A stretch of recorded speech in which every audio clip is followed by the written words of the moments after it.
पिलामाने आज आमे षष्ठ श्रेणी गणित बहिर अभ्यास कार्य 13.6 करिबा। एक नंबर देख पिलाने एक नंबर रे अछि ए बी रेखाखंड अंकन कर। एहा उपरे एक्स नामक बिंदु नियम एक्स बिंदु ठारे ए बी रेखाखंड प्रति लंब अंकन कर। लंब अर्थ 90 डिग्री अंकन करिबा कंपास और स्केल रो व्यवहार करी। एबे आमे गोटे ए बी रेखाखंड अंकन करिबा।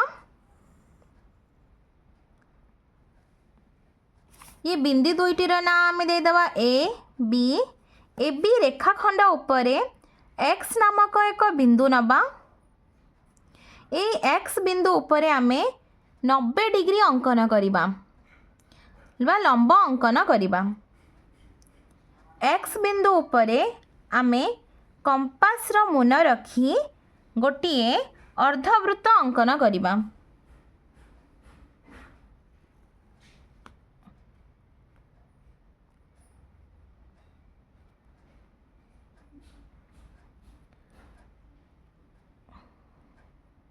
अर्धवृत्तटी रेखाखंड को जो ठारे छेद करुछि सेठु आमे गोटिए 60 डिग्री रो चाप अंकन करिबा।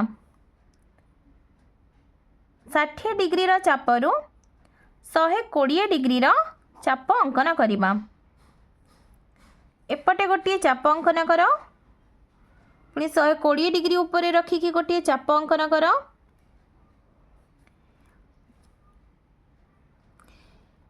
ए बिंदुटी को आमे एक्स सहित जोग करदबा। एक्स सहित जोग करदेले एहा हमर लंब अंकन होईगला बा 90 डिग्री अंकन होईगला।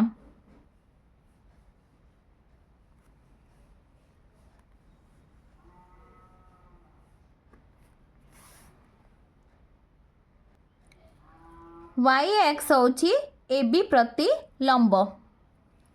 पिला माने एबे आमे 2 नंबर करिबा। 2 नंबर प्रश्न एक्स वाई रेखाखंड अंकन कर। एहार उपरे नथिबा ए बिंदु नियम ए बिंदुरु एक्स वाई प्रति लंब अंकन करिबार सोपान गुडी को लेख। पिला माने आमे प्रथमे एक्स वाई रेखाखंड अंकन करिबा। एक्स वाई रेखाखंडर कौनसी माप देइनी तेणु तुम्हें माने निज इच्छा अनुसार बड़ किंबा छोट रेखाखंडटी अंकन करिपारिबो। एबे से क्वेश्चन रे कौन कही ना से प्रश्न रे कही कि जो ए नामक एक बिंदु नबा जहाँ एक्स वाई रेखाखंड ऊपर नथिबो अर्थात यार बाहर अछि। बाहर आमे ए बिंदु नबा। ए बिंदु रे आमे कौन करिबा ना कंपास रो मुन रखिकी एक्स वाई प्रति एक बड़ चाप अंकन करिबा। देख मु केमती गोटे चाप अंकन करुछि। एबे चापटी एक्स वाई रेखाखंड को जो दुई जगार स्पर्श करुछि सेठी आमे दुईटी बिंदु दबा। एबे आमे कौन करिबा ना ए चापर अधारु अधिक नहीं कि ताको समद्विखंड करिबा। एपटे गोटिए चाप काटिबा पुणी ये बिंदु रे कंपास रो मुने रखिकी एपटे गोटिए चाप काटिबा। एबे आमे एही बिंदुटी को ए बिंदु सहित जोग करदबा।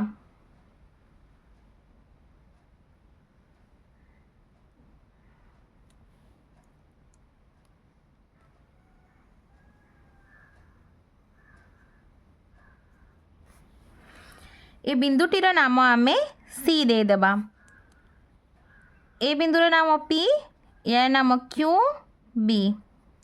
ए बी वाई होची 90 डिग्री।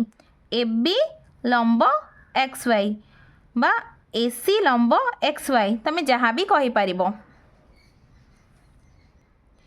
पिला माने सेकंड पॉइंट रे कहितला से कि आमे सोपान गुटिक लेखिबा। तो प्रथम पॉइंट एक्स वाई रेखाखंड अंकन कर। डबल आई पॉइंट ए बिंदु निय जहाँ एक्स वाई उपरे अवस्थित होई नथिबो। ए को केन्द्रबिंदु भावे नहीं एपरी एक चाप अंकन कर जहाँ एक्स वाई रेखाखंड को पी और क्यू नामक दुईटी बिंदु रे छेद कर व्यासार्ध न बदलाई पी और क्यू को केन्द्र नहीं दुईटी चाप अंकन कर जेपरी सेमाने परस्पर को सी बिंदु रे छेद करिवे। एबे एसी को जोग कर एसी रेखाखंड लंब एक्स वाई रेखाखंड एसी एक्स वाई उपरे लंब। पिलामाने एबे आमे 3 नंबर करिबा। 3 नंबर प्रश्न देछि पी क्यू रेखाखंड अंकन कर एहा उपरे एस बिंदु निय एस बिंदु ठारे पी क्यू प्रति लंब अंकन कर एबे पी एस और क्यू एस रो दैर्घ्य माप। पिलामाने आमे एबे पी क्यू रेखाखंड अंकन करिबा जे कोनोसी मापर कारण पी क्यू रो कोनोसी माप देई नाही ए रेखाखंडर ना दे देबा पी क्यू। प्रश्न रे देछि कि पी क्यू ऊपर एस नामक एक बिंदु नबा ए एस बिंदु रे आमे लंब अंकन करिबा बा 90 डिग्री अंकन करिबा। आमे कोन करिबा ना एस बिंदु ऊपर कंपास रो मुन रखिकी गोटे अर्धवृत्त अंकन करिबा। 60 डिग्री चाप एठू ए बिंदु उपरे कंपास रो मुन रखी 60 डिग्री रो चाप अंकन करिबा। पुणी 60 डिग्री चापर बिंदु उपरे कंपास रो मुन रखिकी आमे 120 डिग्री अंकन करिबा। एबे आमे 60 डिग्री और 120 डिग्री को समद्विखंड करदबा। समद्विखंड करदेले आम कौन मिलिबो आमको 90 डिग्री मिली जिवो। एबे आमे ए जो 60 डिग्री और 120 डिग्री को समद्विखंड करिबारु ए बिंदुटीर नाम कौन दबा ना ए बिंदुटीर नाम आमे टी दे दबा। एबे ए बिंदु को आमे एस बिंदु सहित जोग कर दबा।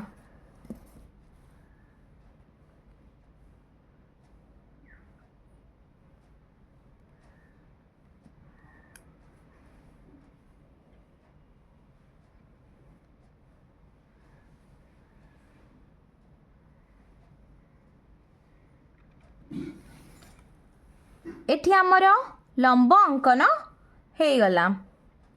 एबे से प्रश्न रे कौन देछि ना पी एस आ एस क्यू को एस क्यू रो दैर्घ्य को मापिकी लिखिबा। तो मापी दउछि पी एस रो दैर्घ्य होछि 3 centimetre P S is equal to 3 centimetre आ एस क्यू रो दैर्घ्य होछि 3.6 centimetre sorry 3.5 centimetre. S Q रो दैर्घ्य होछि 3.5 सेंटीमीटर। 4 नंबर प्रश्न होछि 9 सेमी दैर्घ्यर एक रेखाखंड अंकन कर एहार नाम ए बी दियो ए बी उपरे अवस्थित नथिबा एस बिंदु नहीं एस बिंदुरु ए बी प्रति लंब अंकन कर। पिला माने आमे प्रथमे 9 सेंटीमीटर गोटे रेखाखंड अंकन करिबा ए बी रेखाखंड। तो फर्स्ट प्रथमे मु 9 सेंटीमीटर एक रेखाखंड अंकन करि दउछि।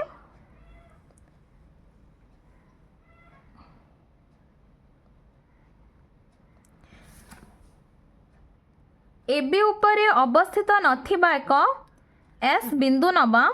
ए एस बिंदु आमे एबी रेखाखंड प्रति लंब अंकन करिबा। आमे प्रथमे कौन करिबा ना एस बिंदु उपरे कंपास रो मुन रखी एबी प्रति एक चाप अंकन करिबा।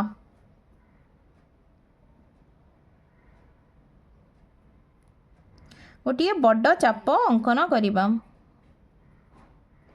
एस बिंदु रे कंपास रो मुन रखिकी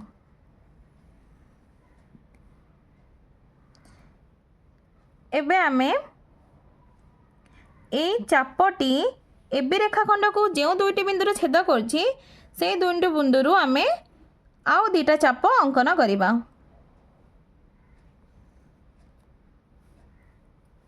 एबे ये बिंदु को आमे एस बिंदु सहित जोग करिबा।